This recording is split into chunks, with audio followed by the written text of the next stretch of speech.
Very much, Mel. Chancellor Marshall, Governor Dreyfus, distinguished guests, ladies and gentlemen, it's a very high honor and a very great privilege for me to have the opportunity of being the keynote speaker at this Laird Youth Leadership Conference. And I thank you, Mel, for the opportunity.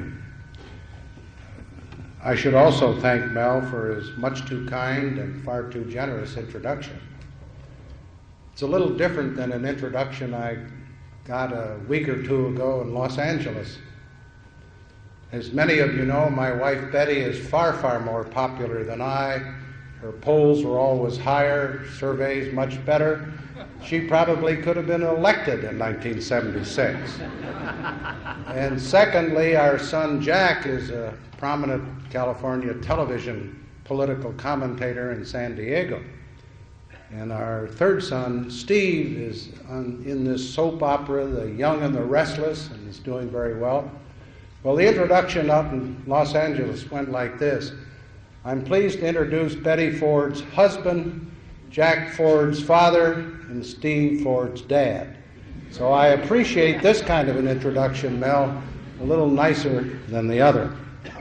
Well, I also say with appreciation and gratitude, we in this country have been very, very fortunate to have the kind of a person that Mel Laird is, serving in government, the United States Navy, state legislature in Wisconsin, U.S. House of Representatives, Secretary of Defense. He served with great distinction in those positions of significant responsibility. Secondly, of course, Mel's had a very illustrious career in the business world. I think if you look at Mel Laird's record, it epitomizes leadership and good citizenship. And that's what you're here for. Most of all, however, and I say this with deep, deep gratitude, Mel, I'm most grateful for your many, many kindnesses in the Congress and while I was in the White House. And I say with emphasis, both Betty and I cherish and treasure your friendship. When I flew in this morning, I couldn't help but notice, I always try to look around from an aircraft, and I saw a beautiful golf course out here. And as we drove from the airport to here, I couldn't help but notice it again. Well, Mel and I have played a lot of golf together, and as a matter of fact, we've played on one or more occasions with a dear friend of his, as well as mine, Bob Hope. You know Bob. Well, Bob's a great American. He's a good golfer, he's a tough competitor, he hates to lose, and confidentially, Bob Hope hates to pay when he does lose. But despite this very good relationship that we have, I resent Bob going around the country commercializing on my golfing inadequacies. He tells these tremendous audiences that I've made golf a combat sport. He says I'm the only person that can play 4 golf courses simultaneously. He says I'm the hitman for the PGA. Says I played so badly the other day I lost 2 balls in the ball washers. But then Bob's conscience bothers him because he's a good friend. And he tries to make up by saying, well, the president played better the other day. He had an eagle, a birdie, an elk, a moose, and a mesa.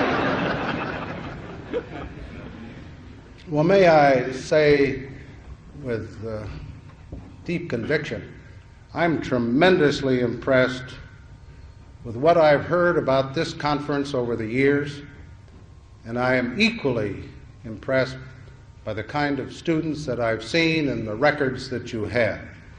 And so I congratulate the foundation for sponsoring the conference. I congratulate the resource people who have been here to be helpful in discussing the issues, and I congratulate each and every one of you, whether you're faculty or students, for participating. 52 years ago, My high school class graduated in Grand Rapids, Michigan, just across Lake Michigan. I will quite honestly never forget the commencement speaker. He was a very powerful orator, and even today I remember the thrust of what he was telling 252 graduating seniors. He told our class in 1931 that our country was in very difficult times, and he was true. We were in the throes of a very serious economic recession. Unemployment was over 20%. Factories were literally closed all throughout the country. Unfortunately, farmers were over the barrel and in serious economic straits. Overseas, whether in Europe or in Asia, there were the beginnings that eventually led to the tragic war, World War II. Our commencement speaker, as he outlined the economic and other problems we had, urged all of us in that senior class to do the following. He strongly pushed us to move ahead in the field of education, on the basis that if we went to college or universities, we would have not only a greater fund of knowledge, but we would be able to analyze and to understand the problems that we would be confronted with. He strongly urged us to work hard, and I'll never forget a little phrase he used. He said, "The harder you work, the luckier you get."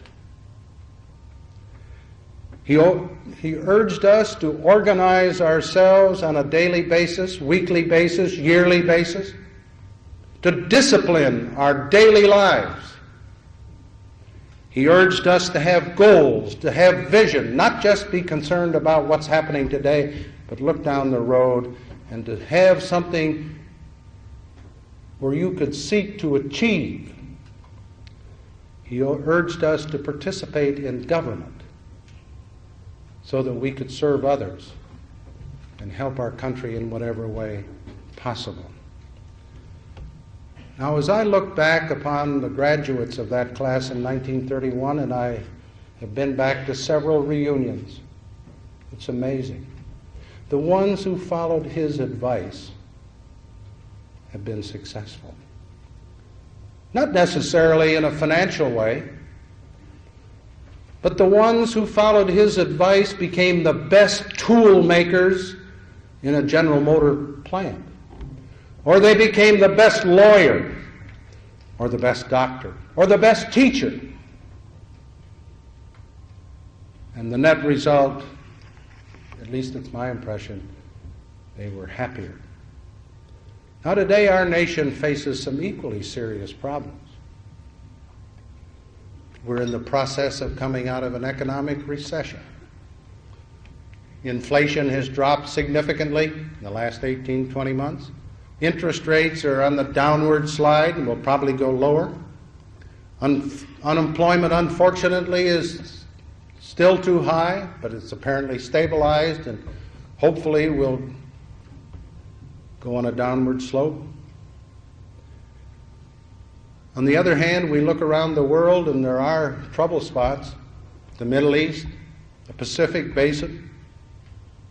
We're having our share of differences with the Soviet Union. I happen to believe that despite our serious differences, that our nation ought to sit down with the Soviet Union and in a responsible, hard-nosed bargaining seek to alleviate some of the problems between the two of us and seek to achieve arms agreement, whether it's for intermediate range missiles or strategic missiles. When I say that we should negotiate with the Soviet Union, I do not mean we should embrace them. I do not mean that we should accept their philosophies. I do not approve of the Soviet Union's economic policies. I do not approve of their political system. Their society in almost every phase is totally different from ours. And you know, last November, a very interesting situation developed almost simultaneously in the United States on the one hand and the Soviet Union on the other. On November 2nd of 1982, in every state of the United States, we had free elections. Every eligible voter in every state had the opportunity to go to the polls to pick a new senator, a new congressman, new members of the state legislature. Those eligible voters could do it in the privacy of the voting booth, and those decisions had an impact on what happened in Washington or Madison or Lansing, Michigan. It's a priceless thing we have in this country, the right of the privacy to make changes in our government, and some changes were made in 1982. But almost simultaneously with that free election in the United States, there was a change of government in the Soviet Union. A change that took place in a very mysterious way, with a handful of people in the Kremlin deciding who the new leader should be after Mr. Brezhnev's death, and all of a sudden Mr. Andropov became his successor. But there wasn't a single solitary citizen of the Soviet Union in the grassroots who had one impact on who that leader ought to be. Now, we have our differences, and our system isn't perfect. But I wouldn't trade the kind of system we have, as illustrated by the little story I told you, for what they have, and I don't think you should either. Now, despite the problems we have at home, it seems to me the guiding principles that were set forth in my commencement from high school a good many years ago are still sound. And I would respectfully suggest to all of you that you go on and seek a higher education beyond high school. It will be a good investment for you. Whether you go into a profession or business or the factory or the farm, I strongly urge you to work hard. I respect the law of 8 hours a day and 40 hours a week, but I think longer hours are good for you. And secondly, I would emphasize discipline in your daily lives. Set a goal, organize what you're doing. And I strongly suggest that you look down the road and have goals and seek to achieve those goals. It doesn't necessarily follow you have to reach the pinnacle every time you set a goal. But the mere fact that it's out there and you're working for it is beneficial to you and to those associated with you. And lastly, I would strongly recommend that you participate in government so you can serve others. It would be a reflection of good leadership and a reflection of good citizenship.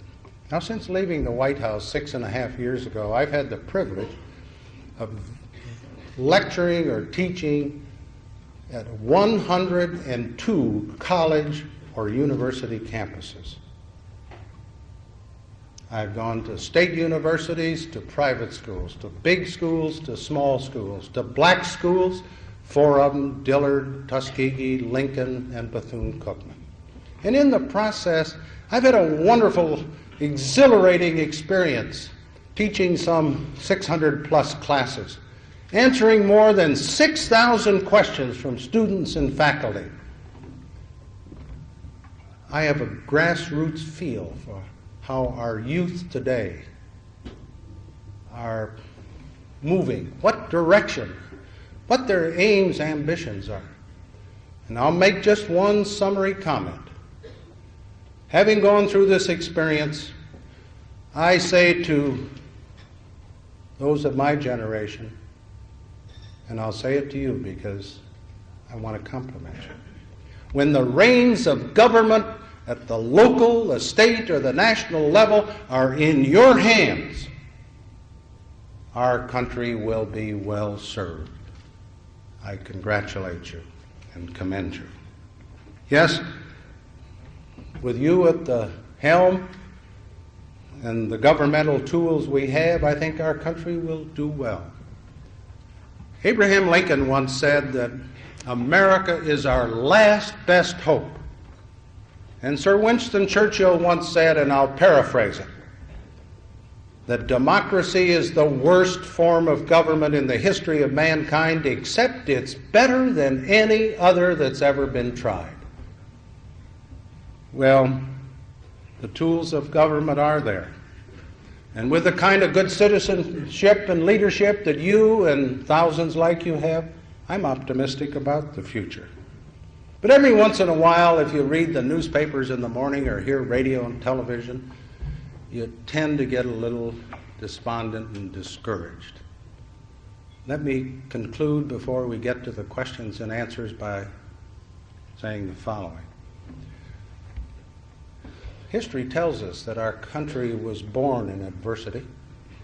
Our forefathers 2 centuries ago fought for and won our freedom. They gave their lives, their fortunes, and thank God they prevailed. I happen to think it's a beautiful story we find in our history books. 13 poor, struggling colonies, less than 3 million people. The leaders in that very perilous period gave us the Declaration of Independence, the United States Constitution, and the American Dream. Priceless documents as well as ideals. And those that followed for the next 200 years forged the nation today of 50 states and 233 million people of character and dedication. Well, there has been and still is a very fundamental belief in our country that the things that unite us as Americans, are far, far more enduring than the things that divide us. Yes, we have in this country, thank God, an unwritten compact of respect for the conviction of others and faith in the decency of others, all of which gives us the luxury of rugged economic and political competition. And may I conclude with the following. As we jointly seek answers, as we challenge problems, let's all work to banish war from our shrinking world and hate from our expanding hearts, and make this whole planet as full of friendship and leadership as this room this afternoon.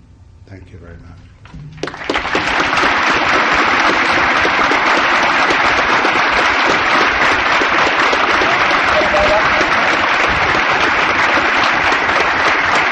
Thank you very much.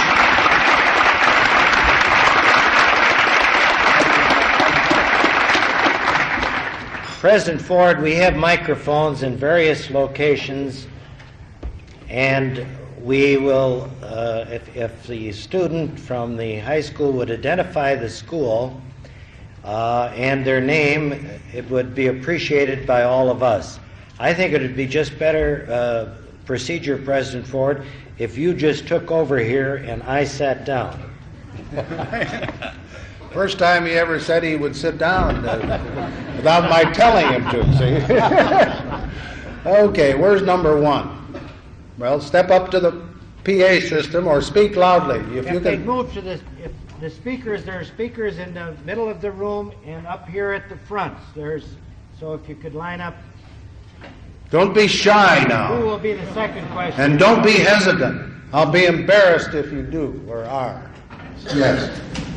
Sir, you've been president and you've got to see what our economic situation was like. Where do you see our economic future headed in the years to come? I'm very optimistic. We've gone through a traumatic experience in the last 2.5 years. Our economy 2 years ago was very sick.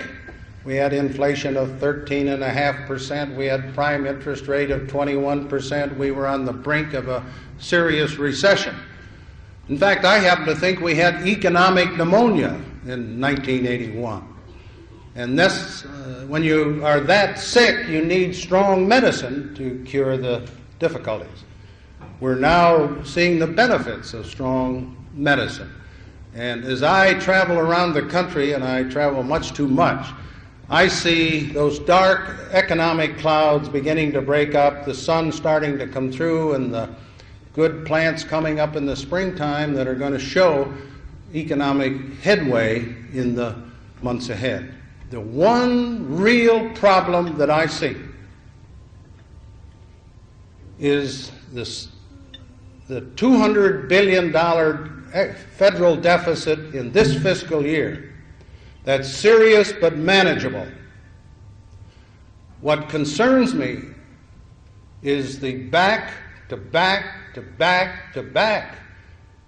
federal deficits that range in the magnitude from $170 billion to $190 billion a year.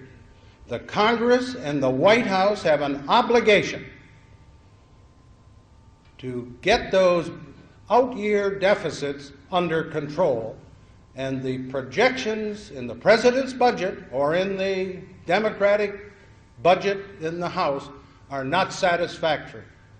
The American people must demand a better performance in those out-year deficits. If they do that job, then I'm optimistic that we'll have not only good economic conditions in 1983, but they'll get better and be down the road for the next 4 or 5 years. Yes, sir. I'm from Appleton. Mr. President, when President Reagan took office, he had a specific philosophy of government which he wanted to bring to the American people, for instance, reducing big government and certain economic policies. In what direction do you think he has taken the government? Do you think that he has carried through these goals, or do you think he has become more realistic? I guess I speak in terms of criticism, which has said that he has eroded civil rights policy, environmental policy. How do you see the direction which he has taken the American government? I think any president, after the campaign is over, has to look at the actual day-to-day operations a little differently. And when you see the problems on your desk in the Oval Office, of necessity, sometimes you have to be a little different in your approach to whatever that problem might be. And I don't condemn President Reagan. I think he's moderated some views out of necessity. And I happen to think it was not only necessary, but right. Now, I'm sure when he took office, he never expected to send a budget up to the Congress with a $200 billion deficit. And with deficits of the magnitude that I mentioned a few moments ago. I know it's an anathema to him. But he is now dealing with reality, not with political rhetoric.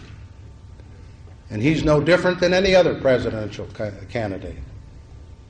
And he's no different from any other president who served, who had to deal with the cold, hard facts of life.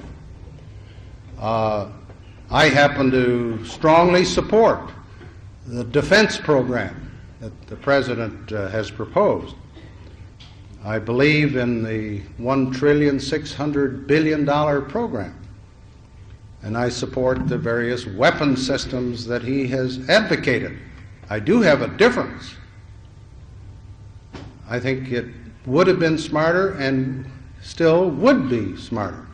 Instead of having it all done in 5 years, to stretch it out to 6 years. I don't know what's sacrosanct about a 60-month program. I happen to think it would be wiser to achieve the same results in 72 months. I know it would have a very beneficial impact on the annual cash flow and a corresponding benefit in the deficits. All I'm saying is a president, including President Reagan, must deal with reality, and when you deal with reality, you sometimes have to moderate your views. Yes, sir. I'm John Podman, and I go to Assumption High School in Wisconsin Rapids. I was interested in knowing your opinion on which issues the Reagan administration should focus on in stabilizing the economy. Well, I believe I've given you the key, in my opinion, which is to take the necessary actions to reduce the out-year deficits. I can give you some suggestions on how I would do it. Number one, I would stretch out the defense program. As I said a moment ago, I don't know what's sacrosanct about 60 months. I think you can argue effectively you get as good a program, and you certainly have a beneficial impact on the cash flow and the deficit. Secondly, I would strongly keep the pressure on the rate of growth of domestic spending. Now, a lot of the press and many people who are interested contend that President Reagan has cut the budget. That's not true. As a matter of fact, every budget he has submitted has been bigger in expenditures. What he has done, and I support it, he's done the right thing. He has reduced the rate of growth of domestic spending from about 17% per year down to around 8 or 9%. But it's still a bigger budget, 9% bigger. And if you want to know the absolute terms, I think last fiscal year, the federal government spent $730 billion. This year, right now, the next year, the federal government will spend $805 billion. So he hasn't cut the budget, but he has reduced the rate of growth of domestic programs. And I believe to cut back on those out-year deficits, he has to really keep more and more and more pressure on those programs. Thirdly, I wouldn't repeal or rescind the 10% income tax reduction which is scheduled for July 1st. I would, however, do one of two things that would have a significant impact on the out-year deficits.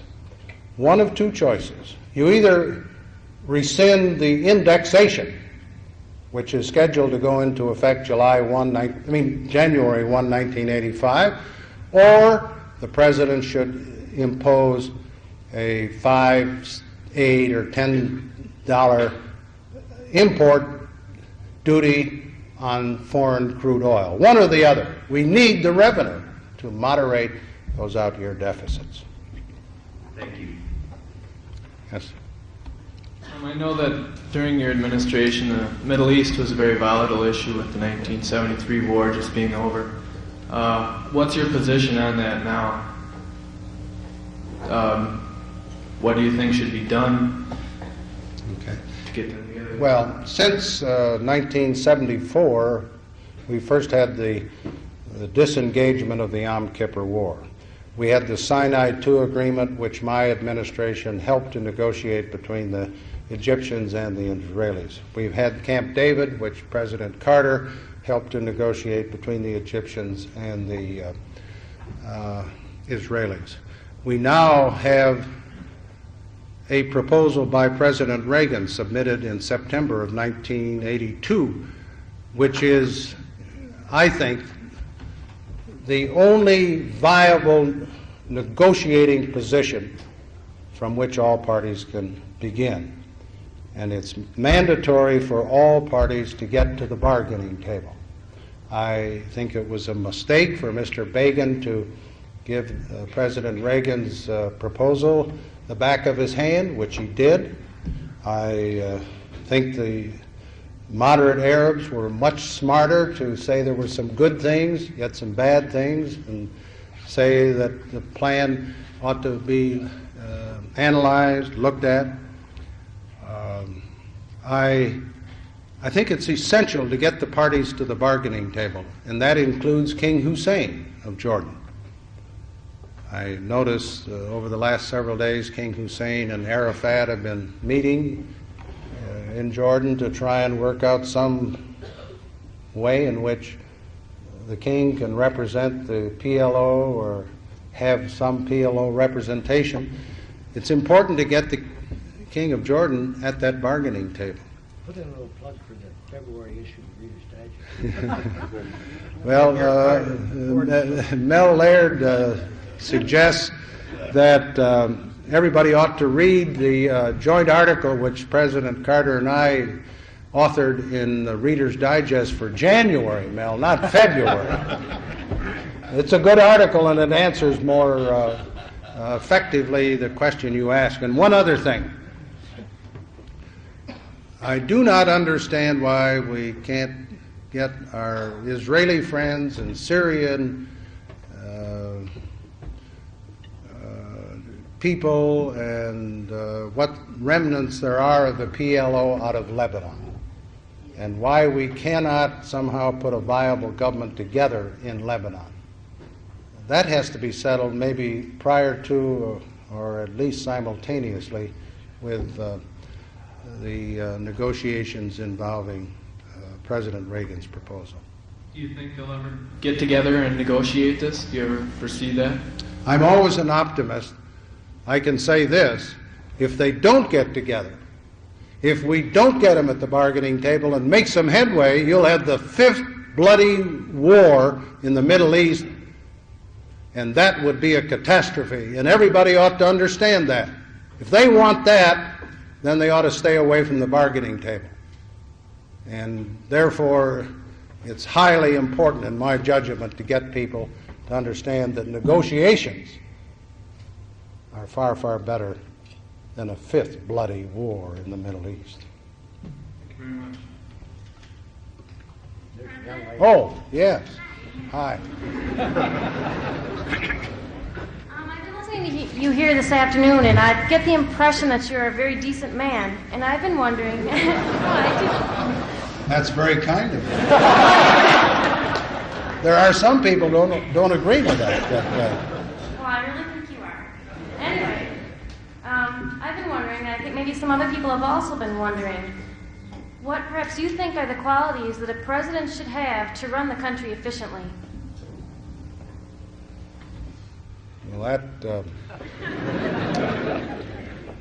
I'll just run a few things off the top of my head in this regard.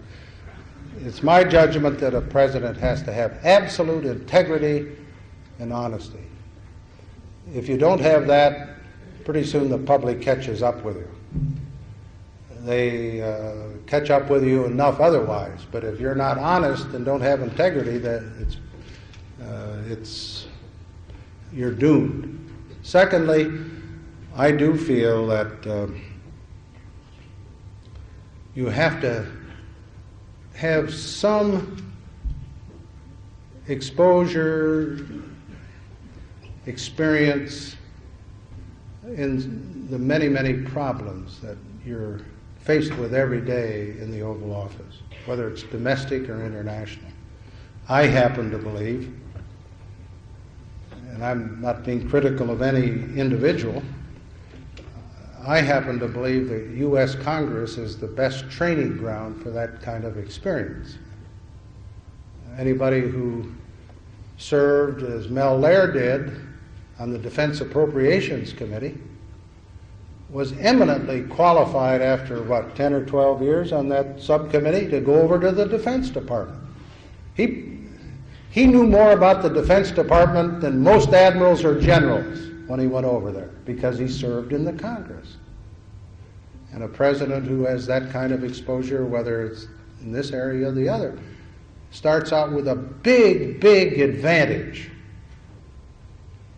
I think a person has to really have a dedication to the challenges that are there, and they come every day. So with those broad descriptive suggestions, you go out and find someone among this group who will be the next president in a few years. Thank you very much. Thank you. Yes, sir. What do you believe should be the United States' involvement, be it military or economic, in Central America? I generally support what the administration is doing in the Caribbean area. To be specific, and I don't want to preempt something that Secretary Eagleburger knows more about than I, but I haven't consulted with him, so I'll give you my own views. But I believe this is correct.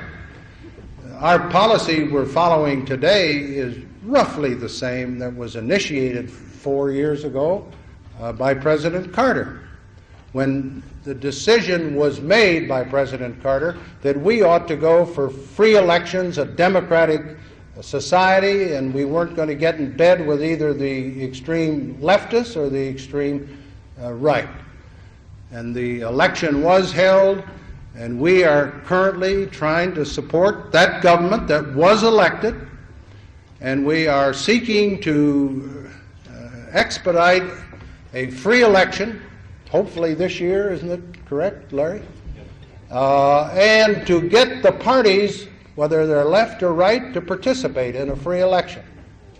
And I don't happen to believe that any segment of their government ought to be able to demand by guns that they be a part of the government. They ought to be a willing participant in a free election. And that's what Mr. Carter's administration wanted, and that's what President Reagan's administration wanted. And I happen to think it's the right course. I think we should have one more question, and then we get on with our seminars. Okay. Where's another young lady? Go ahead. You always did like the ladies. Darn right. I married a very nice one. Yes. I'm Doug Happy from Menasha, and I wanted to know how you think relations could be improved between the United States and the Soviet Union. Well, my view, I gave a very limited summary during my observations earlier. I happen to believe we ought to have a two-track approach. Number one, we ought to be willing to negotiate. We ought to be willing to sit down and,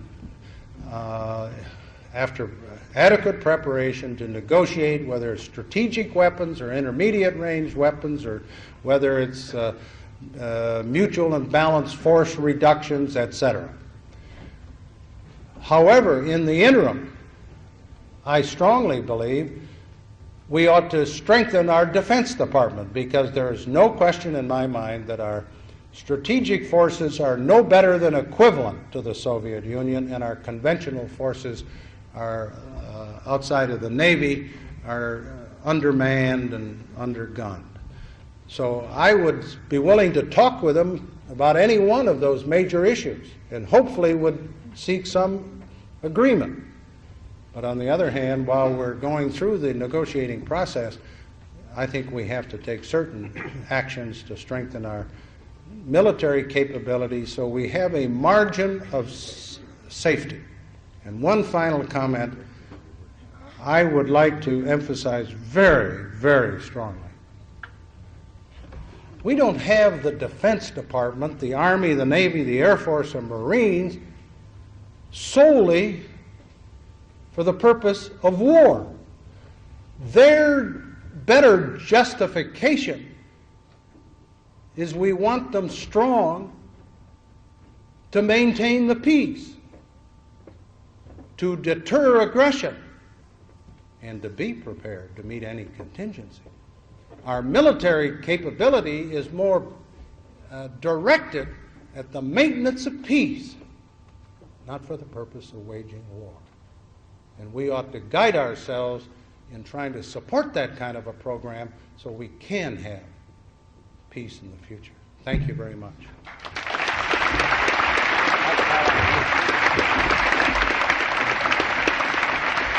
Thank you very much.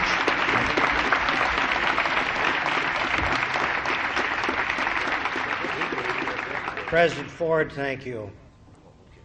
We appreciate your being here very much. I'd like to introduce two people that weren't introduced.